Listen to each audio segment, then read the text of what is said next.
In this section, we're going to start to take a look at the claims of the Bishop of Rome to be more than simply the leader of the Catholic Church in Western Europe and in the larger world, and instead take a look at the idea that the church is going to be challenged in how it does business, especially by many of the lay, meaning non-church owners and controllers of large pieces of real estate in Europe, who traditionally believed that they had the right to control individual parish churches in their territories.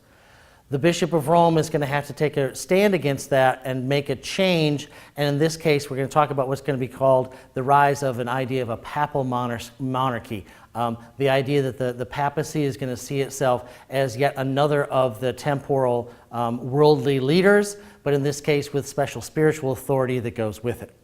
With that idea, remember we had raised earlier this concept, what was called the Petrine supremacy.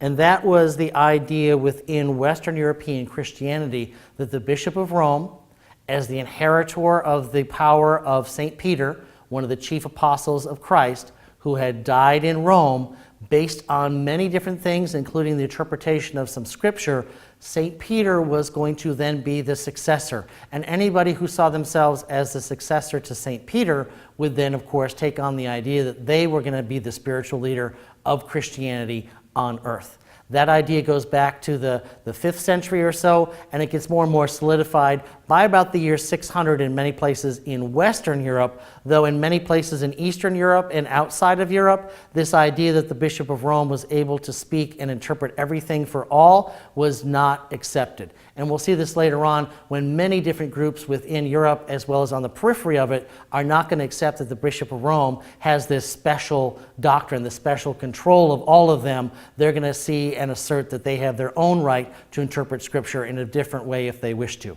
And more especially, we'll see that this emerges later on in Byzantium, because the Roman Catholic Church that was in Rome did not have control over the Byzantine Orthodox Church under the Byzantine emperors, and they're going to come up with a separate interpretation and in many ways reject the idea that the Bishop of Rome is, by virtue of being above the tomb of St. Peter, somehow heading the church. But we also had that same problem with within Islam of the idea of the caliph who was in charge. That was a key element that in many religions continues to be an issue. Also, remember that the Pope had created this territory. Several chunks of territory, physical territory, had been given to the papacy by Charlemagne in the 9th century, and now the Bishop of Rome is not only a spiritual leader but also a landlord, and that's going to be a confusing issue for many as we move forward. Traditionally, in many places in Europe, the church had a sort of a symbiotic and a relationship where they were close to the elite of local areas, and the elite relied on the church relied on the local elites, and they were mutual cooperating sort of a network throughout many years of European history. In that process, though, many of the elite families had taken it upon themselves to nominate or promote various men and women to be the heads of various churches or abbeys or monasteries in their territory. In other words, the laity, the non-Christians, the Christians but who are non-leaders of the church, the laity, the outside people, were going into the church and appointing personnel, and that was in many ways a very contravening thing, because in theory, if the Bishop of Rome is going to lay claim to the idea of controlling all of Western European Christendom, and then local kings and queens are appointing people to positions in the church, well, those are sort of mutually contradictory. Is the Bishop in Rome in charge of everything? Or are they just rubber stamping some of the ideas and decisions made by people around them? This is what's called lay investiture. That's where local politicians would usually nominate family members or friends to be in various positions in the church, and then essentially the Bishop of Rome was expected to kind of just rubber stamp those. That is going to be a difficult issue, and it's going to come to the head in this century that we're about to talk about. In the 11th century, there are a remarkable series of bishops of Rome, all of them very shrewd, very well organized, with a clear sense of mission.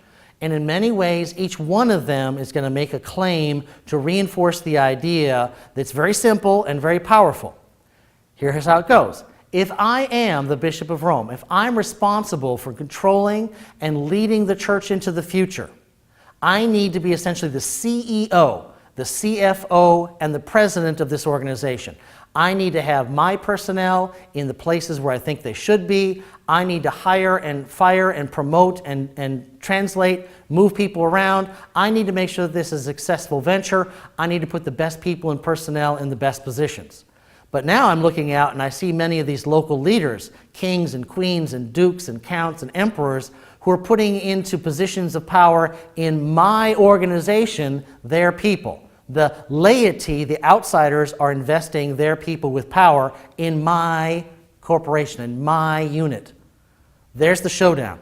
And what the Bishop of Rome is going to do is have that showdown. Am I the chief CEO and CFO and leader of the organization, or am I not? And the most famous story is that of Pope Gregory VII and his struggle with Emperor Henry IV of Germany. Henry IV is also going to be the Holy Roman Emperor. He's king of Germany as well. So the idea here is a bishop in Milan, Italy, a big city, dies. Henry believes that he has the responsibility of naming the next person to take the position as the Archbishop of Milan. Pope Gregory says, no, it's my church, my organization, I'm going to do that. So they go into a very significant squabble. It's called the Investiture Controversy of 1077. In essence, here it is. It's a showdown. Is the Pope in charge of the church, or is he simply a figurehead that does what the elite people of Europe want? In this case, Gregory VII has a series of documents that he left behind explaining very carefully what he believed his mission was as the leader of the church. And in no uncertain terms, there's no ambiguity here at all. He believes that it's his mission to clean up the church, to run it as it is needing to be done, and exclude the power of the local kings and queens, who in many ways oftentimes have used the church to kind of dump friends and relatives into positions of power. Drinking buddies, good-for-nothing nephews and nieces, things like that. That is not putting people into the church for all the right reasons, but for the elite, they can take some of their lesser members of their family and put them in a place of great security and prestige and never have to worry about them again. This is the showdown. Henry says he's in charge of putting churchmen into places. The Bishop of Rome says he is. Ultimately, Henry gives in. The Bishop of Rome has a tool, a very powerful tool. What Gregory can do is he can throw the king out of the church. The technical term is excommunication. And what Henry does then is once he's thrown out of the church, here's the secret.